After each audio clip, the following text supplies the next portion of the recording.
여러분 안녕하십니까? 시채널 매거진 굿데이 첫 소식입니다. 백석대학교가 2023학년도 전기 학위 수여식을 개최했습니다. 천안 백석대학교에서 2,701명의 졸업생들과 함께 열린 졸업식 현장을 시채널 취재팀이 다녀왔습니다. 백석대학교가 15일 천안 백석대학교 대강당에서 2023학년도 전기 학위 수여식을 열고 새로운 출발을 다짐하는 2,701명의 졸업생들에게 축복과 응원의 시간을 가졌습니다. 학위 수여식은 백석대학교 교목부총장 강인환 목사의 사회와 백석대학원 교목부총장 임석순 목사의 기도, 예장백석 총회장 김진범 목사의 설교로 이어졌습니다. 하나님 여호와가 너와 함께하느니라 제하의 말씀을 전한 김진범 총회장은 때로는 힘든 길을 걸을 수도 있지만 여호수아처럼 말씀을 붙들고 나아가면 하나님께서 시온의 대로로 이끄실 것이라고 말했습니다. 하나님은 자기 아들, 딸들에게 절대로 걸어가는 길을 가시밭길이 아니라 시온의 대로로 평탄한 길을 인도한다는 사실을 다시 한번 깨닫고 우리 모두 오늘 졸업생 여러분들은 하나님과 함께 하나님이 가라는 그 길을 뚜벅뚜벅 믿음으로 걸어갈 수 있는 여러분들이 되기를 주님 이름으로 축원합니다. 이어서 졸업생들에게 훈사를 전한 백석대학교 총장 장종현 목사는 세상과 더불어 살아가는, 세상의 위로와 소망을 전하는, 이웃과 함께하는 백석인이 되어달라고 말했습니다. 남을 나보다 더 귀하게 여기며 내가 손해를 보더라도 그들을 위하여 양보하고 희생하며 섬기며 상처받는 사람에게는 위로를, 절망에 빠진 사람에게는 그리스도의 이름으로 소망을 주고 우리와 다른 목소리에도 경청할 수 있는 자세를 가져서 연약한 사람들의 형편을 돌아볼 줄 아는 따뜻한 그리스도의 사랑을 남겨주시기를 바랍니다. 특별히 이날 졸업식에는 많은 졸업생들 사이로 환갑의 나이에 학사모를 쓰게 된 허은진 씨가 눈에 띄었습니다.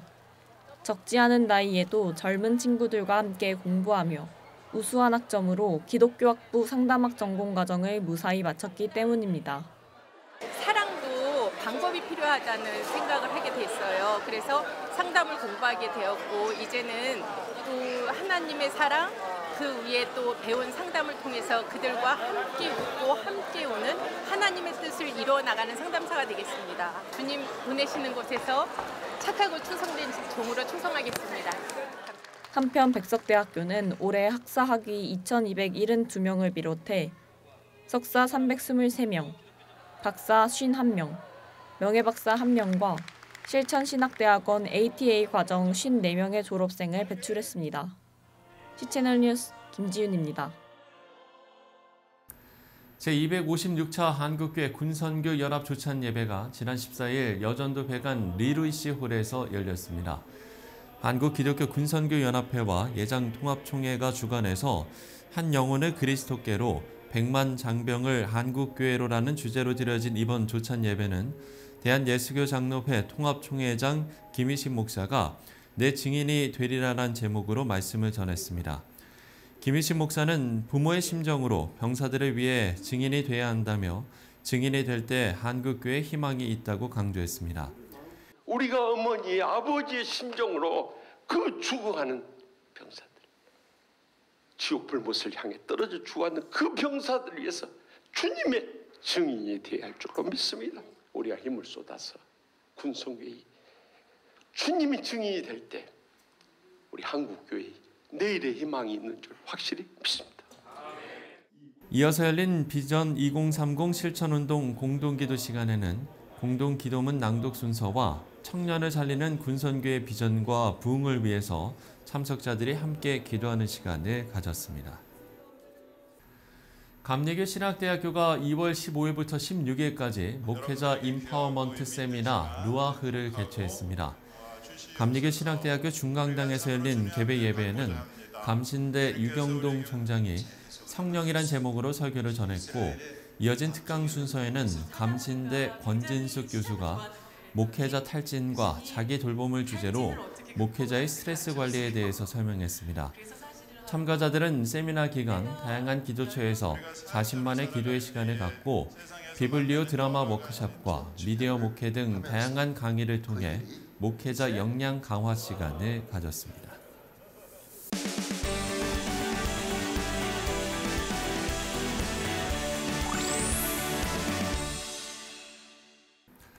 복음을 전하는 사명으로 교회를 세우지만 현실적인 어려움에 부딪혀서 여러 가지 고민을 하게 됩니다. 그럼에도 불구하고 여전히 교회는 세워지고 다양한 방법을 통해서 성장해 가고 있는데요. 최근 기독교 대한감리회 선교국에서 교회 개척과 성장을 돕는 자료집을 발간했습니다. 어떤 내용인지 감리회 선교국 총무 태동화 목사 모시고 이야기 들어보겠습니다. 목사님 안녕하십니까? 안녕하세요. 반갑습니다. 네, 반갑습니다. 교회 개척과 성장을 돕는 자료집이라고 말씀을 들었는데 책 이름이 개척교회 레시피예요. 교회도 개척교회라든지 작은 교회 목회할 때 어떤 매뉴얼, 기준점, 안내서가 있으면 좋겠다 싶어서 그런 것을 돕기 위해서 사례들을 모은 개척교회 레시피라는 책을 4번째로 발간하게 되었습니다. 그러면 이제 뭐 가장 궁금한 건 책 내용이 어떤 것들이 좀 포함되어 있는가 이 부분일 것 같은데요. 책 내용 소개를 해주신다면요. 대형교회 같으면 그 교회에 찾아갈 요소들이 많이 있는데 네네. 작은 교회들은 어떤 접촉점으로 교인들을 만나고 전도의 문을 열 수 있을까 해서 그 부분을 전도, 특별한 사역, 또 어린이, 또 농어촌 교회, 복지사역, 문화사역 이런 카테고리들을 나눠서 작은 교회지만 그런 접촉점을 가지고 전도하고 사람들을 만날 수 있는 그런 길을 제시하기 위해서 네. 사례 중심으로 이 책을 발간하게 되었습니다. 그러면 지금 4권의 책에 이제 다양한 사례들이 각 권마다 다 들어가 있는 거군요. 그렇습니다. 예. 글쎄요, 일단 뭐 지금 많은 이제 교단들이 갖고 있는 문제가 이런 교회를 자립을 준비하는 교회들을 어떻게 바로 세워갈 것인가 이 부분일 것 같은데요. 감리교 상황은 어떻습니까? 특별한 예산을 뺀 경상비 결산의 4천만 원 이하의 교회를 미자립교회라고 하고 있고 예. 퍼센트상으로는 한 46% 정도가 되고 있습니다. 그래서 이 작은 교회들을 어떻게 부흥시켜 나갈까, 이 작은 교회들을 돕기 위한 여러 가지 세미나라든지 또 정책적인 대안이라든지 또 책을 발간하고 사례들을 모아서 하고 또 저희 같으면은 지방이나 연회에서 좀 안전망을 만들어서 네. 재정적인 서포팅도 할 수 있도록 그렇게 진행을 하고 있습니다. 예. 이제 앞서 말씀을 해주신 개척교회 레시피는 또 이런 어려움 가운데 그야말로 빛을 찾아가고 있는 교회들의 이야기가 아닐까라는 생각이 드는데요. 그럼 이런 이제 교회들의 특징 좀 어떤 것들이 있습니까? 성도들을 이렇게 끌어들일 수 있는 네. 매력이 있어야 된다고 생각을 합니다. 아까 말씀드린 것처럼 작지만 전도 중심적인 교회, 특별한 사역을 중심으로 하는 교회, 또 어린이 사역, 청소년 사역, 문화적인 특별한 일들, 또 어떤 그 지역사회와 네트워킹 이런 일들을 통해서 교회가 작아도 어떤 그 관계성 중심으로 해서 그런 관계성이 신앙적으로 발전해 나갈 수 있도록 이런 일들을 지금 추진하고 있고 그런 사례들은 이 책 외에도 예. 많은 그 학교와 대학교와 또 프로그램들을 통해서 추진해 나가고 있습니다.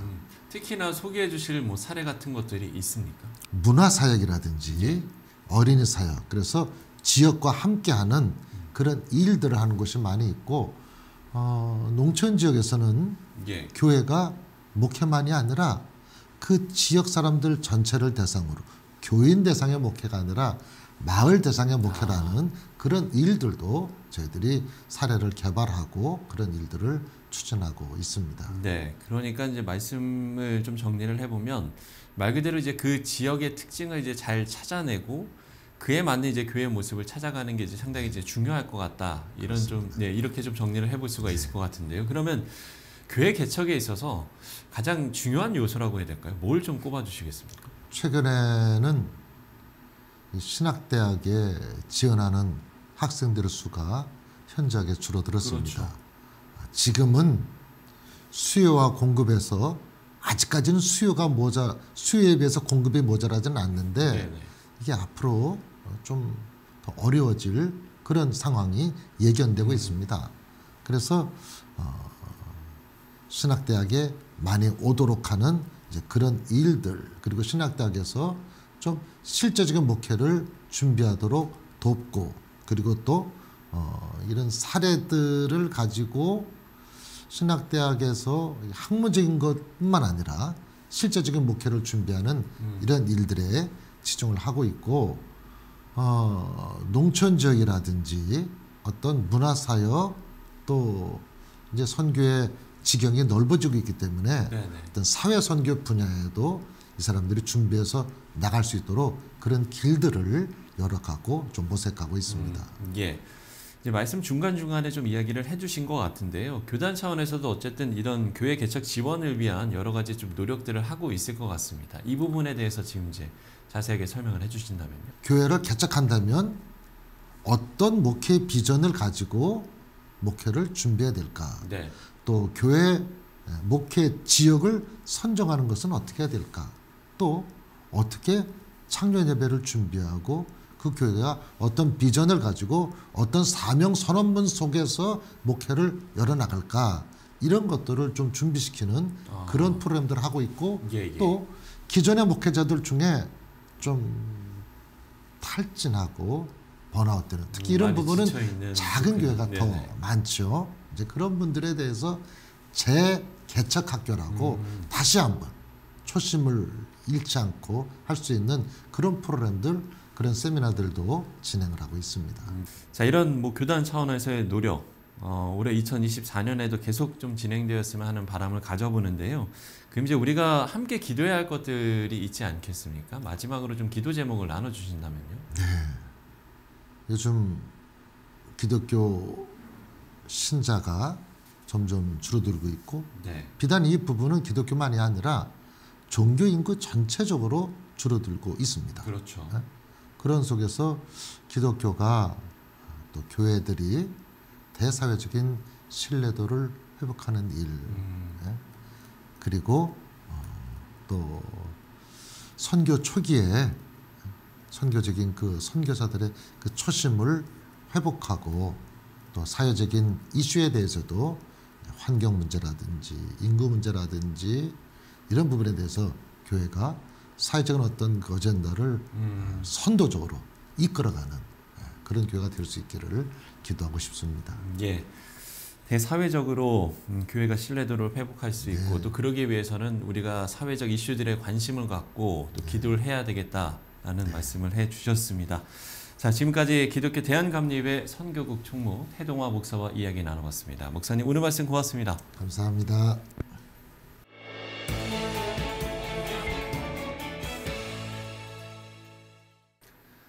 한국교회 전체가 튼튼하게 성장하고 성숙할 수 있는 건 무엇보다 뿌리가 되는 작은 교회들의 건강함일 겁니다. 앞서 나눈 이야기에서처럼 지역 곳곳을 섬기고 있는 작은 교회들을 지원하고 기도하는 것, 한국교회와 성도들이 꼭 잊지 않아야겠습니다. 실천의 매거진 굿데이 오늘 순서는 여기까지입니다. 시청해주신 여러분 고맙습니다.